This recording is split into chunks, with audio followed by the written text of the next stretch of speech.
Hello বন্ধুরা, সবাইকে আমার আন্তরিক শুভেচ্ছা অভিনন্দন। আমার স্পোর্টস পেজ আর স্পোর্টসের পেজের থেকে সকলকে আন্তরিক ও শুভেচ্ছা।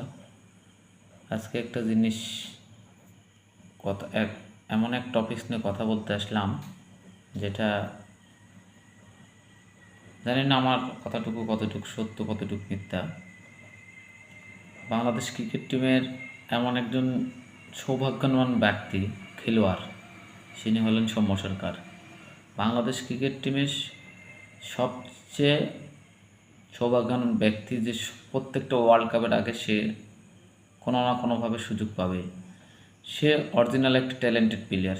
তার ভিতর ফিল্ডিং, বোলিং, ব্যাটিং তিনটা সাইডই তার ভালো, কিন্তু হয়তোবা কোনো দিন ব্যাটে রান করতে পারে, কোনো দিন পারে না। তো আমি এই দিক থেকে প্রত্যেকটা ওয়ার্ল্ড কাপের আগে দেখবেন কিংবা এশিয়া কাপের আগে দেখবেন, বড় বড় টুর্নামেন্টগুলোর আগেতে সৌম্য সরকার কিন্তু কোনো না কোনোভাবে সুযোগ পায়। নির্বাচকরা তাকে অনেক চেষ্টা করে বাদ দেওয়ার জন্য, কিন্তু কপালের লিখন যদি না যায় খণ্ডন, একটা কথা আছে। তে সৌম্য সরকার সেই রকমই। আপনি যতই ওনাকে বাদ দিতে চান না কেন, উনি কোনো না কোনোভাবে টিকে যান, কিংবা দলে তার ডাক পড়ে। তেমনি করে এবারের এশিয়া কাপও 15 সদস্যের দলে সে খেলবে, আমি কনফার্ম।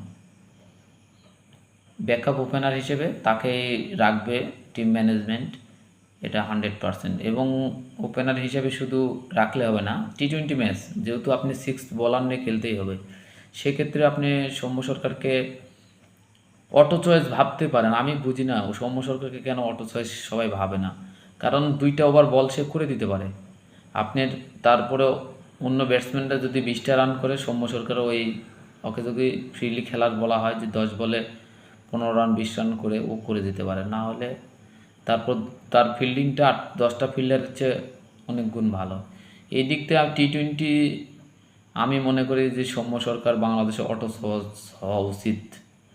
কারণ আমি একটা বলারের 2 ওভার বল করার জন্য আমাকে একটাকে বলার খেলাতে হয়, যেটা বাংলাদেশ টিমের জন্য খুব, কারণ বাংলাদেশে ওই রকম মানে অলরাউন্ডার বাংলাদেশে নেই, যে এখানে স্টনিস, তারপরে আপনার হলো ইন্ডিয়ার হার্দিক পান্ডিয়া, এইরকম মানের অলরাউন্ডার বাংলাদেশে হয়নি।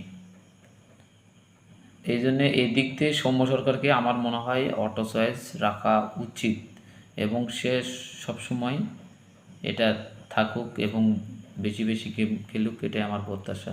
সবাইকে আমার ধন্যবাদ ও সালাম।